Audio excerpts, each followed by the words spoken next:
Hello, I can see people coming.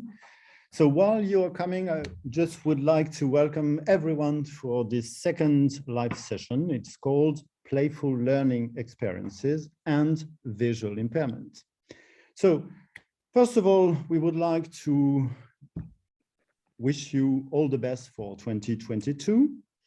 And to start with, we can maybe make a few presentations. So I think that you know us, but I am Mark, and hi, Mark. That's Mary. Hi, Mary. Hello. And we also have Pierre with us today. And what is also interesting, we can see that now you are more than 40 persons. So what could be great, we have prepared a poll for you. We are going to put it on the screen. And it could be interesting if you can answer. That's really very easy. That's 3 questions about. The first one is where you are from. So you have a few possibilities to answer. And then you will have also a question about your job title. That's always interesting to know what is your job title.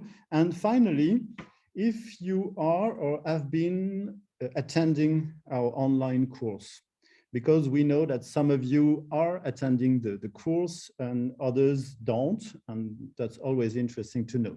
So we will take I will give you 1 minute to give your answer, and we'll see and we'll share the results with everyone. And remember, if you can't find the answer in the list, just use the chat. Yeah. Because we are very curious and we like to know where everybody is from. So if you can share your country, your city, whatever, you're of course welcome to do so. Maybe 10 seconds more and we will stop sharing. So yes, we are going to see the results. Okay. That's like a vote.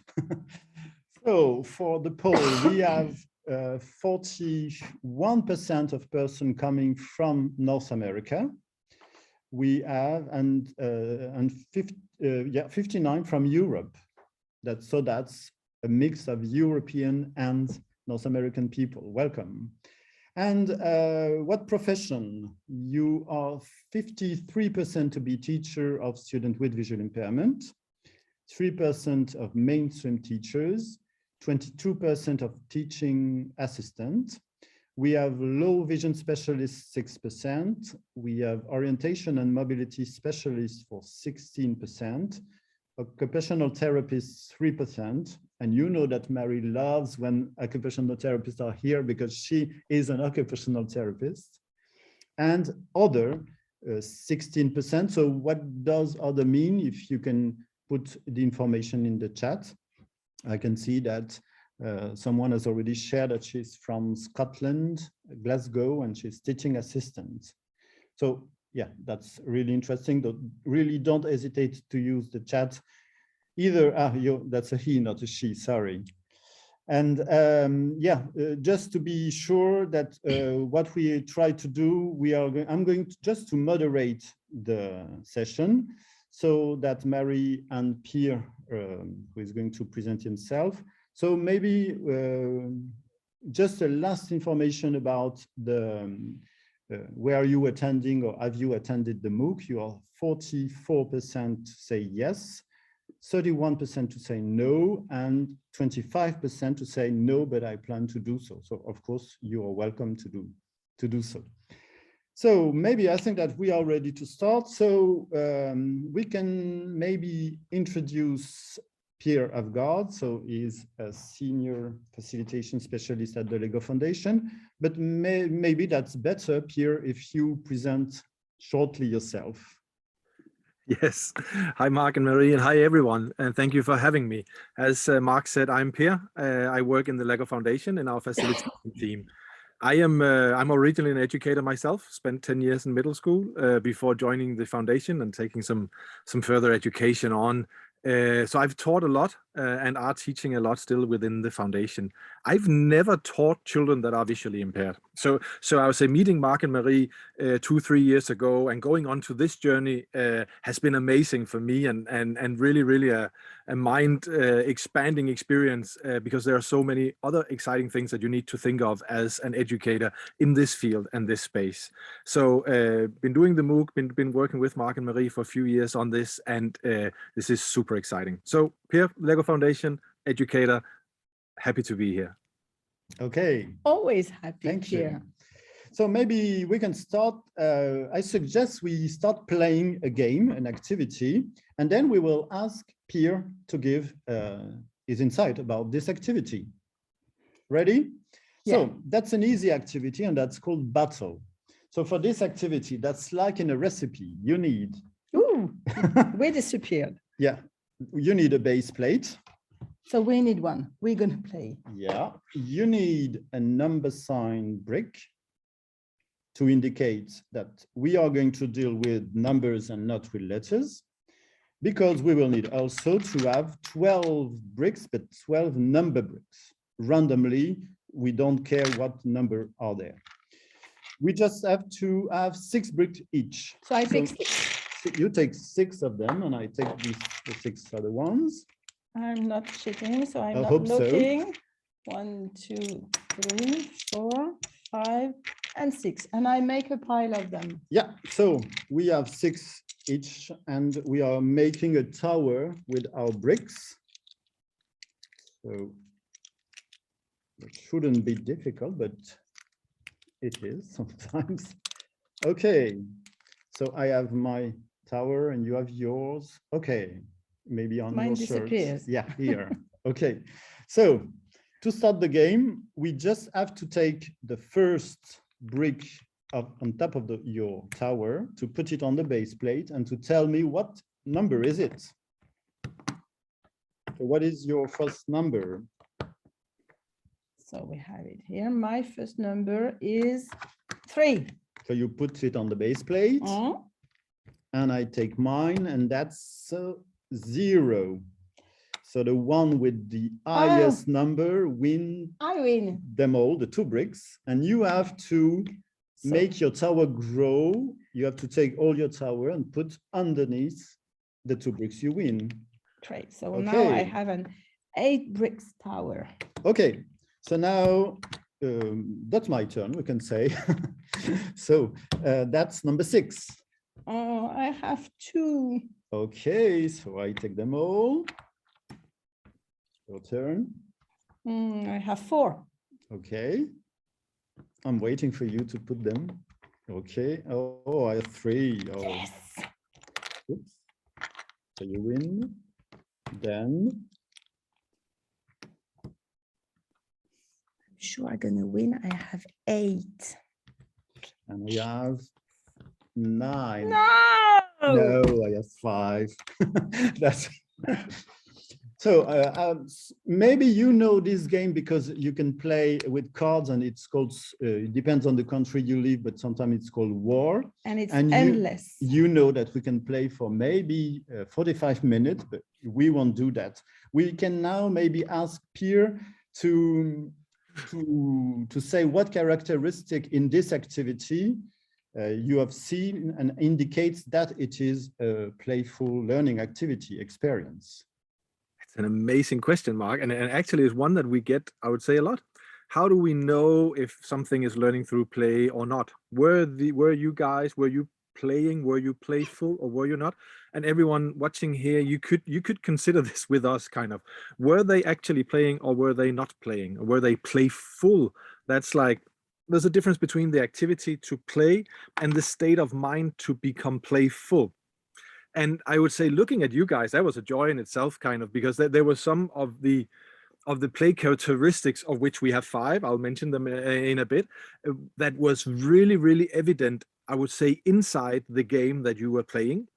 And I would probably also say that there were things that would have been evident outside the game, because you already had arranged the rules, you had decided on a lot of things that happened outside the play, where some of these characteristics would have been evident as well. But let me start with the ones that I saw inside the game here. So one of the characteristics of a playful experience is that it is joyful. So that's an obvious one in many ways, but it is like the heart of the play.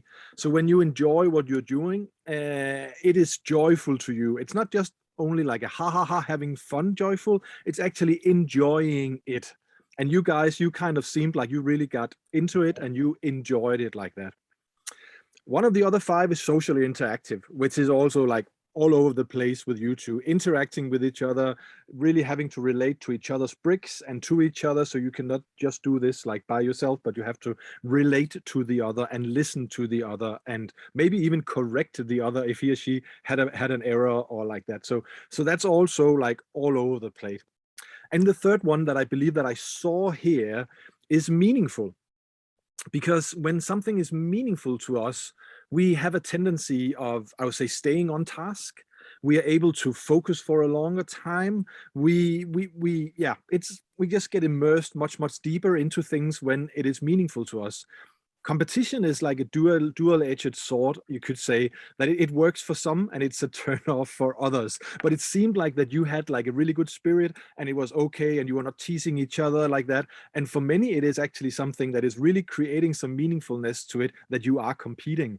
But it could actually also be meaningful just to sit next to your friend, or it could be meaningful to you that you are exercising the brails, or it could be meaningful. Meaning could be many places in activity, but what we see. So back then to what did then happen, I would say, outside the characteristics that I believe could happen outside the activities. I would say iteration is one of the characteristics of a playful experience. And I would imagine, let's try to think that maybe you had to decide on the rules before you started.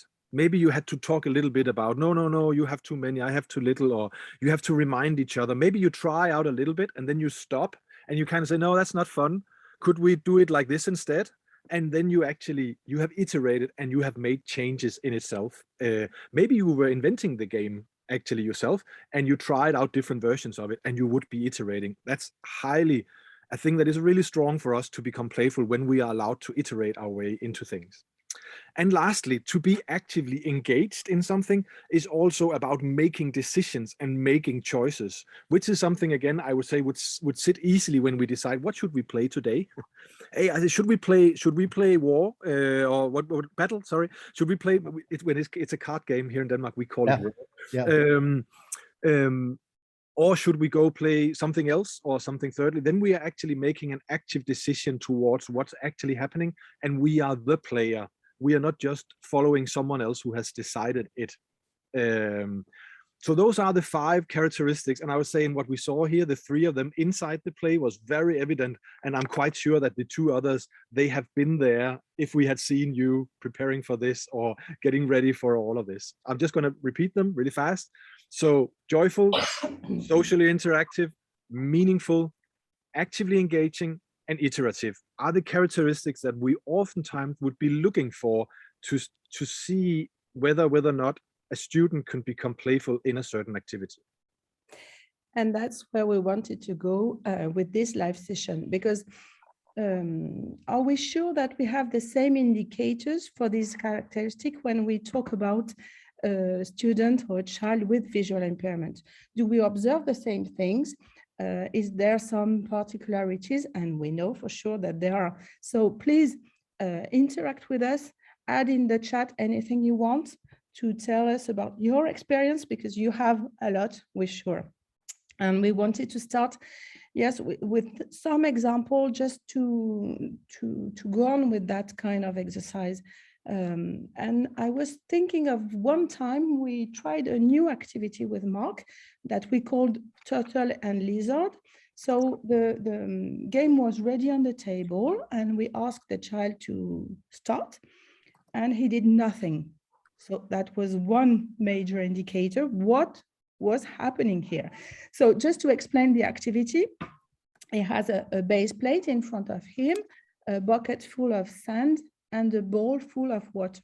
And we asked him, search in the sand for bricks if you find a letter A brick, that means a gray brick with only one stud, it is a lizard.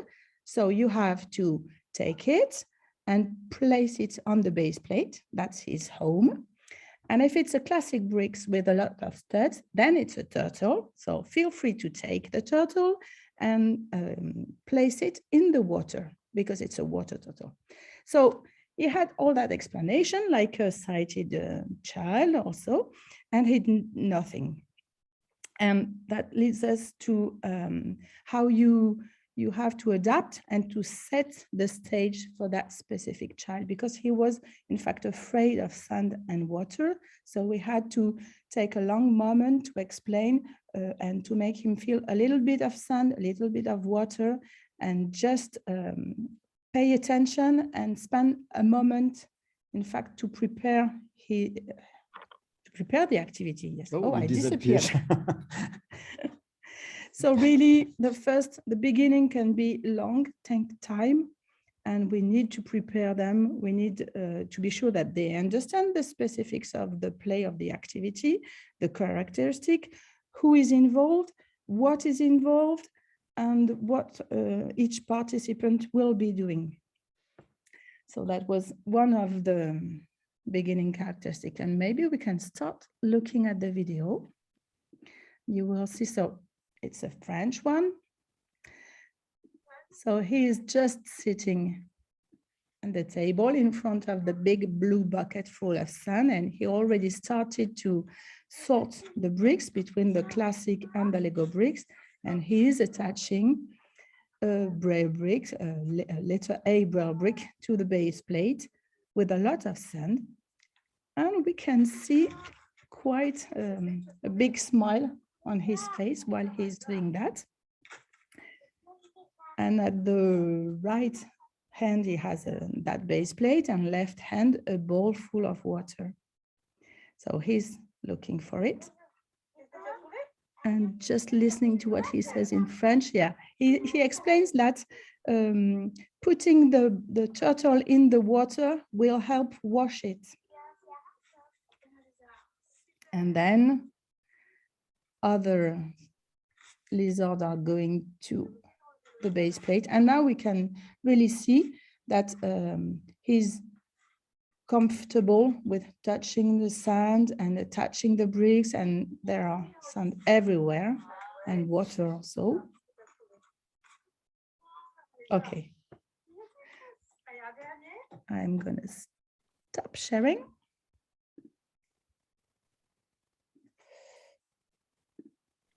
Okay, and just go back to these 5 characteristics and this first video. Mark, you coming? I think. Okay. So Pierre, Yes.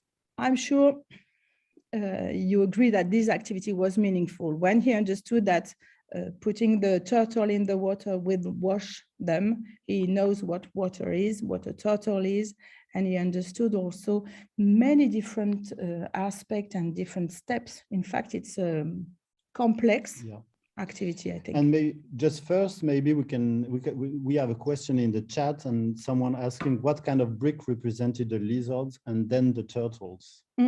It was just a gray brick is a lizard, and a classic brick is a turtle.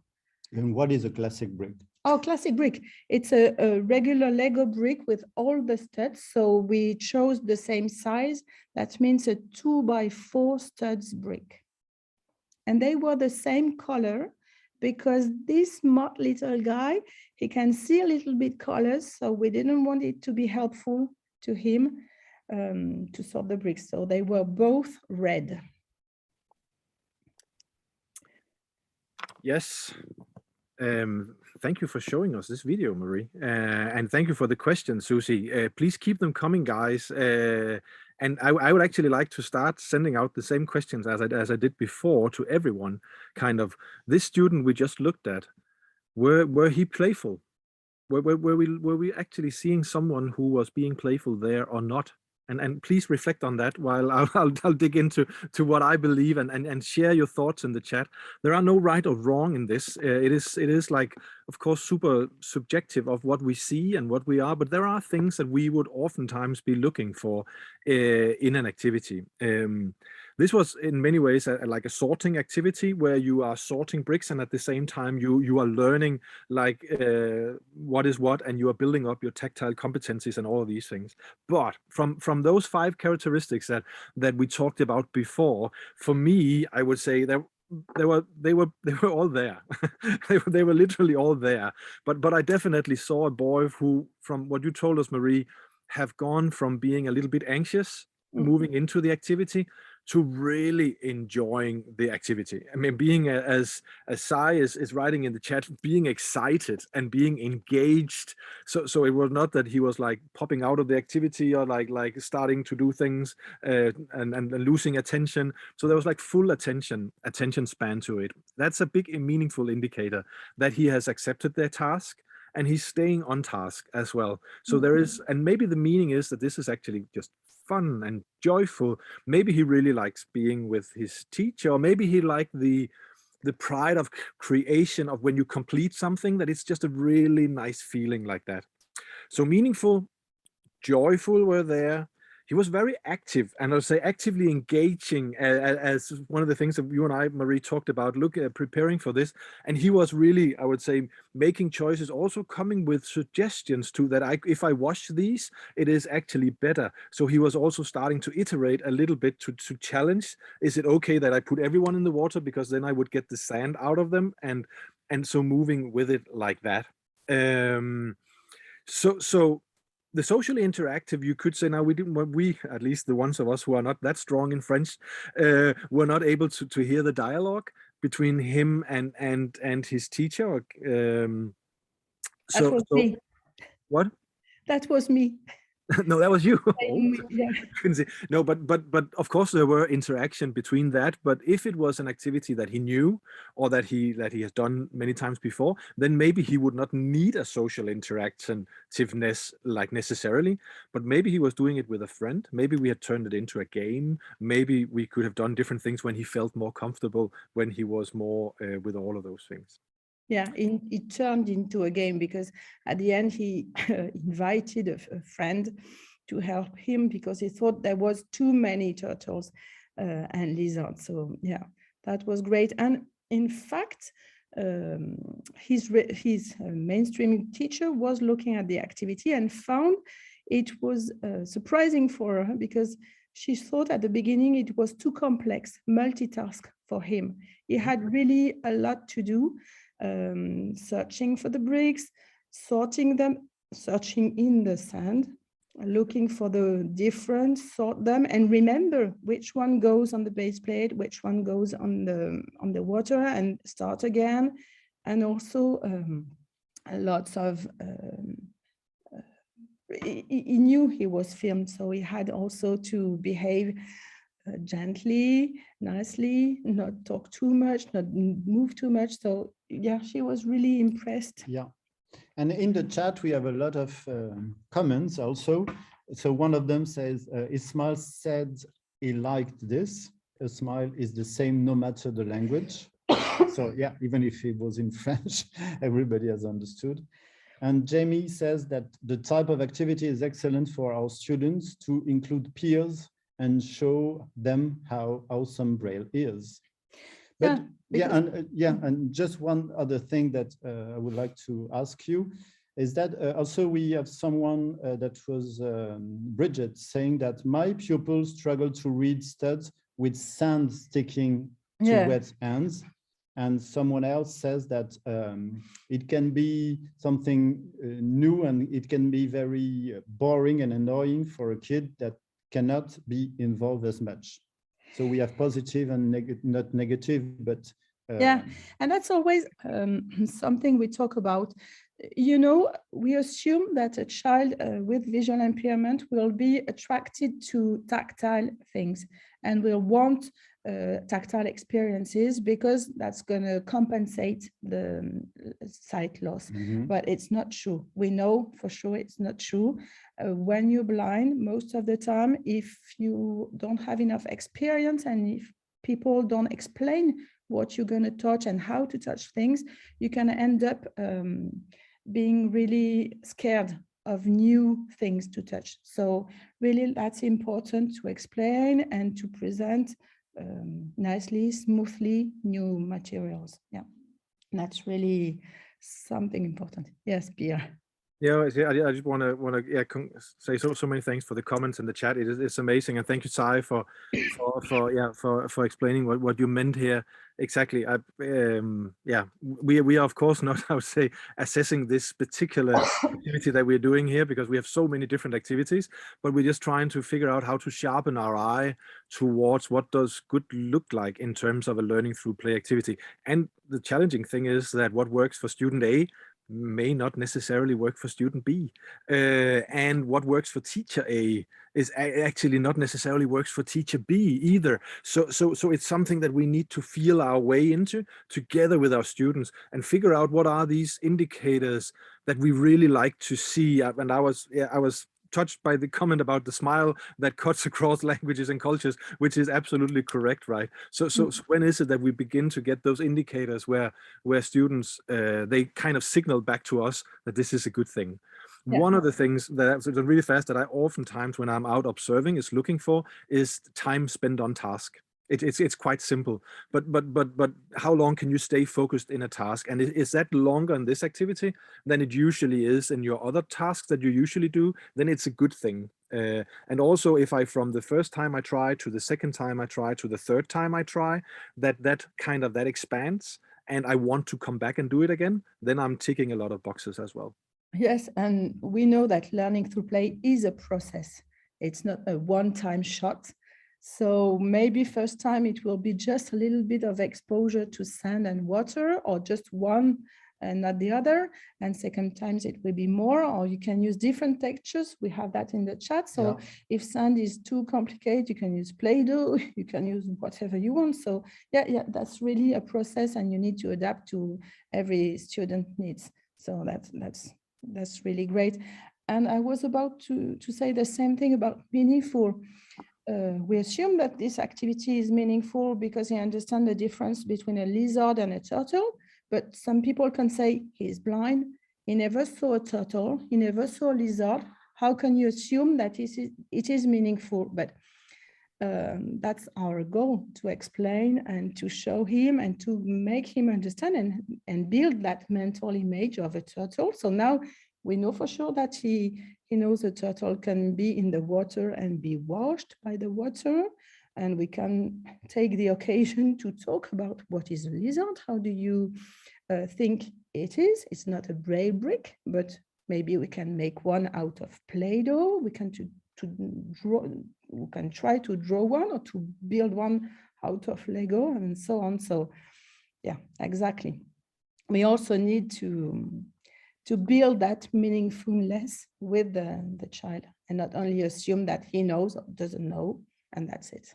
And just as a closing remark here, Marie, and one of the strong ways of building meaningfulness is to involve them, use the actively engagement by actually asking them, what would you like to do?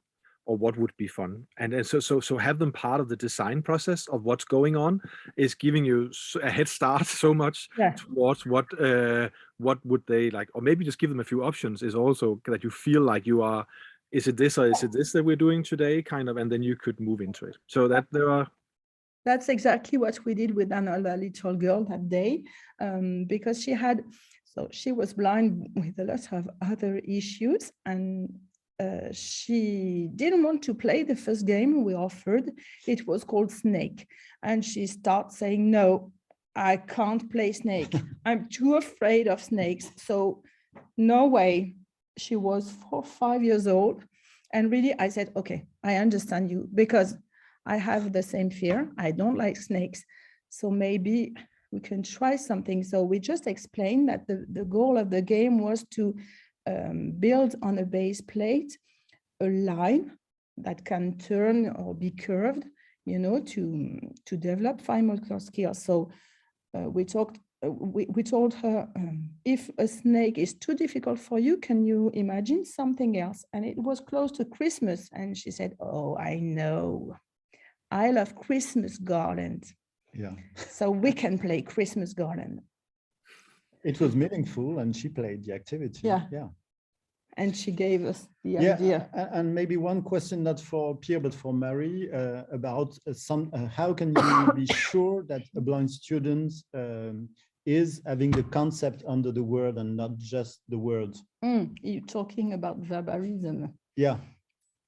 That's something we talked about on the online course too, because we know that children with vision impairment, they can sometimes easily play with words, but not having the concept and the meaning behind them. They like the sound of the word, like a parrot, for example.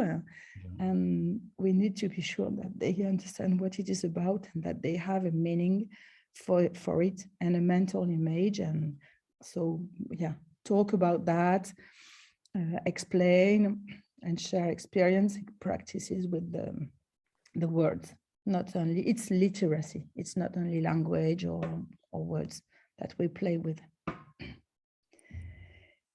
Another aspect about joyful, we talked about joyful. So it's obvious that Zachary was joyful in the video, but sometimes it's not so easy to see because of blindism, for example. So you can have a little child really happy who can do the poking eyes, you know, or have a lot of blindism, move a little. Oh, I disappear every time I do that.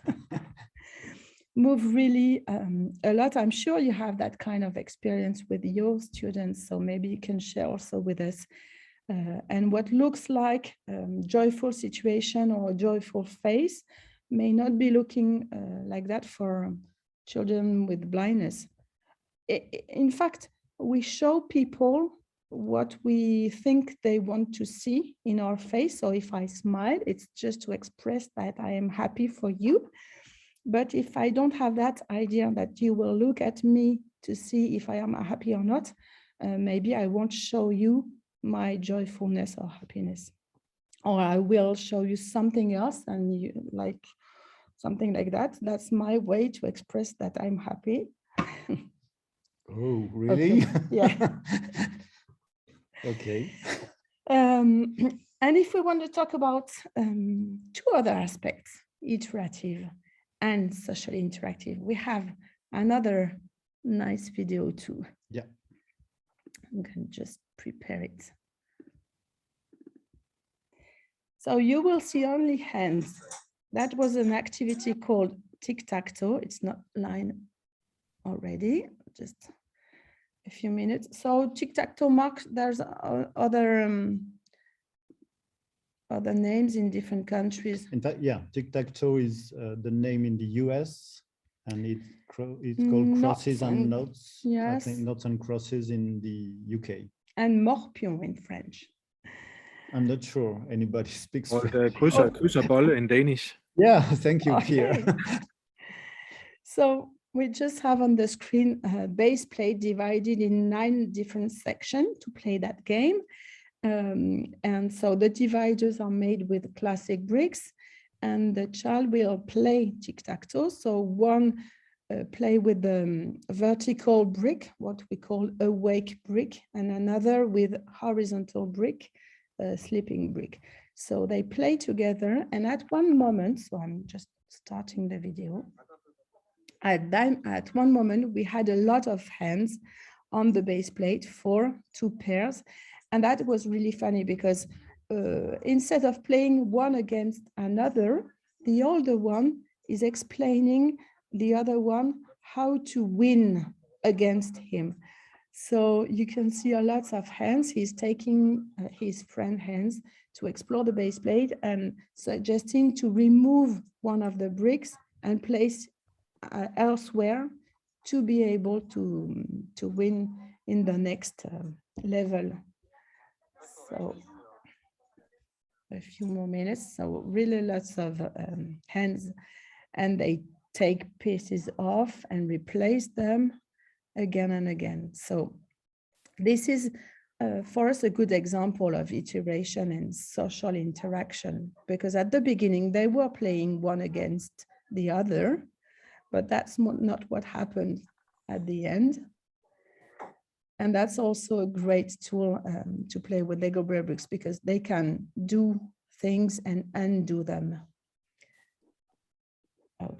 Okay, I'm going to stop sharing. Yeah, maybe just before we go on with this activity, Anaïs made a nice remark about verbalism, because she said that you can always ask a psychomotor therapist to use embodiment and practicing a real experience. And that's very important, because of course, Braille can be taught with Lego Braille bricks if you are a teacher, but you can be an OT, you can be, in fact, everybody can participate to this building and teaching. Yeah, Mark and Marie, could we just ask did everyone see the video? Because something funny happened to my Zoom. I didn't really see the video. I only heard you, Marie, but maybe that was just me. In the chat, did you see the video? You saw the video. Amazing. Yeah. Thank you. It's only the connection to Denmark that for some reason kind of I've seen the video before, so that's the least problem. Amazing. Thanks, guys. Cool. Yeah, and really the specific thing also we can say that it is great. Iteration is great, but it takes really a long time when we play with children with visual impairment, because that was long for them to explain and to do again and again. So that's one of the specific aspects of visual impairment. Children need more time to do the activity and to play together. Yes, but I would say, looking at it, I've seen it before, so don't you worry, guys. Yeah. We actually prepared this, and I would say this is heartbreaking stuff. This is amazing, and we could write a book about what happens in this video when students start teaching other students. It is like the top of the taxonomy of when you begin to transform the knowledge that you had, right? So as Marie said, I would say the iteration that happens, it's even a collaborative iteration that is going on, where you're making sense of something together with another person.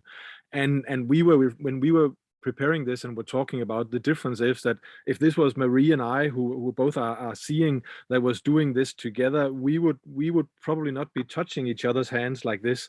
But for children who are visually impaired, who are actually making sense of things together through physical contact like this is for me, with someone who is unexperienced into this world, I would say it's mind-blowingly amazing.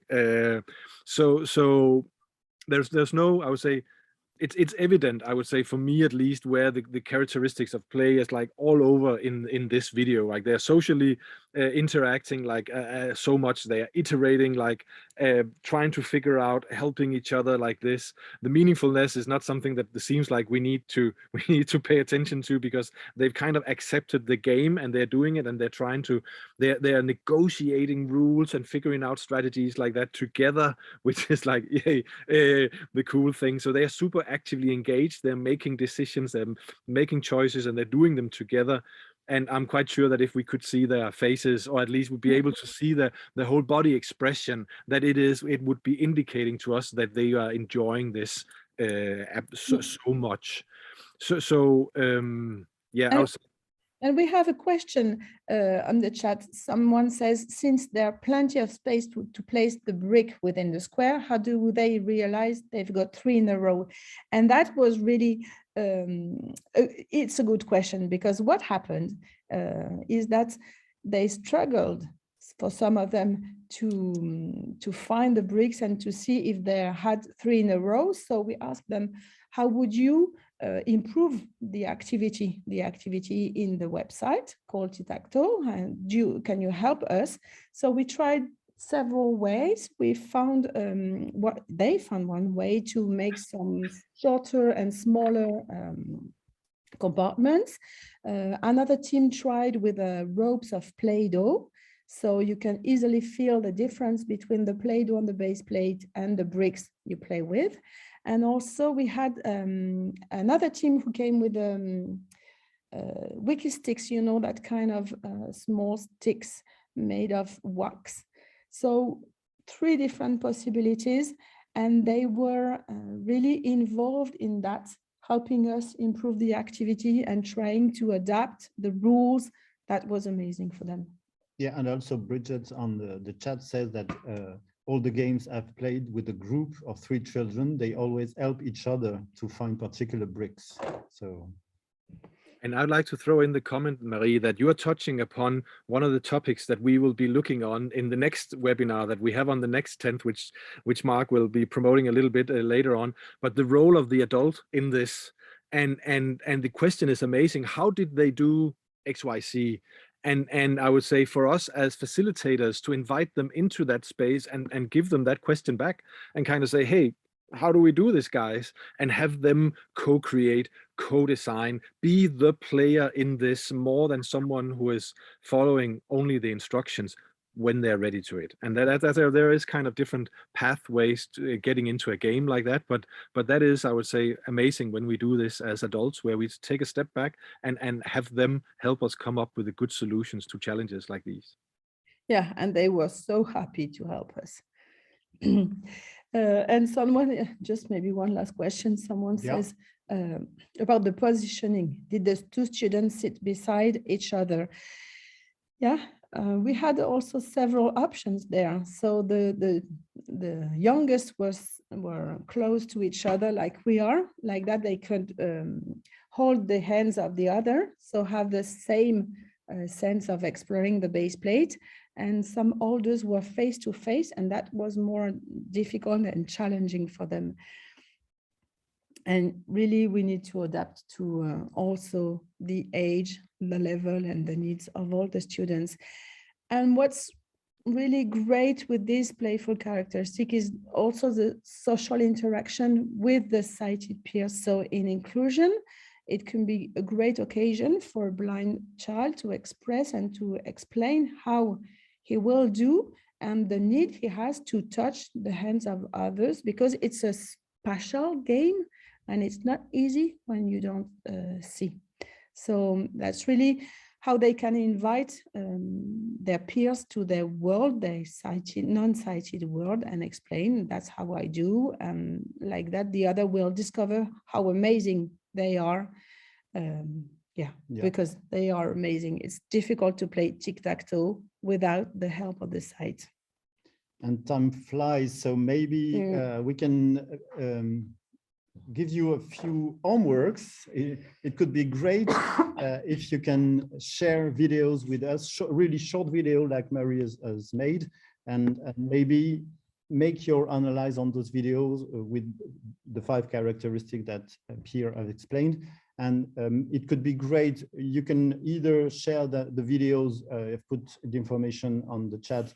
You can, if you don't want to share with everyone, but just for us, you can just send an email on info@legobraillebricks.com, or you can directly, if you're in part of Lego Braille Bricks Facebook community, you can post it directly in the community.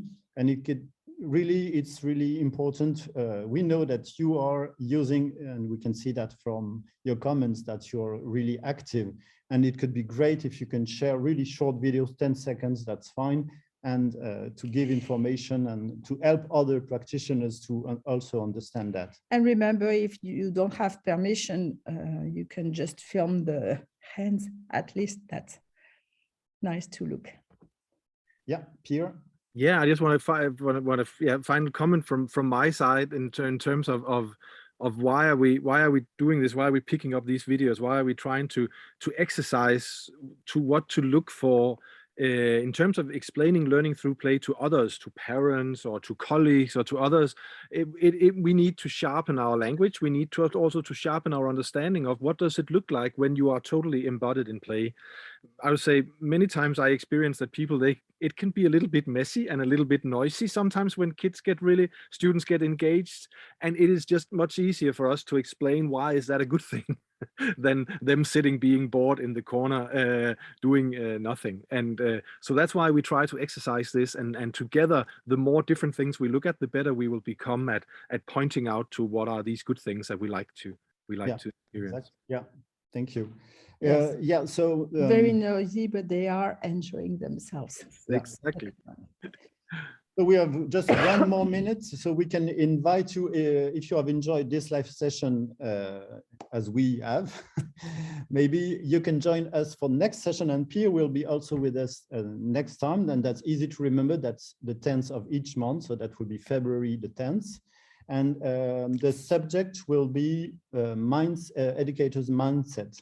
So we will go deeper in how to reflect upon activities and how to prepare and all information about the teachers, educators' mindset.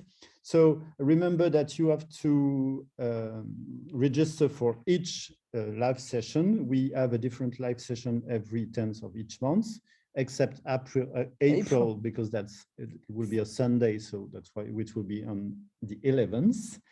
But you are welcome also to register to all the sessions you are interested in. So next session will be facilitation, once again, about educators' mindset. And you can find all the information in the website. Yeah, you have all the information in the chat. And I think that's time to say goodbye. Thank you, Pierre. And Pierre, yeah, thank you for your time and your insight. It's always very interesting to speak with you. Likewise, I enjoy this so much and learn so much from all of you guys working in this community. So passionate people, and it's an absolute pleasure. Thank you. And yeah, and thank you for every one of you who have shared in the chat or just listening. That's very nice of you, and hope to see you in a month. Or in the MOOC or in Facebook. Yeah, have a nice afternoon, evening, wherever you are. Yeah, it depends. Yeah, exactly. Bye. Bye. Bye-bye.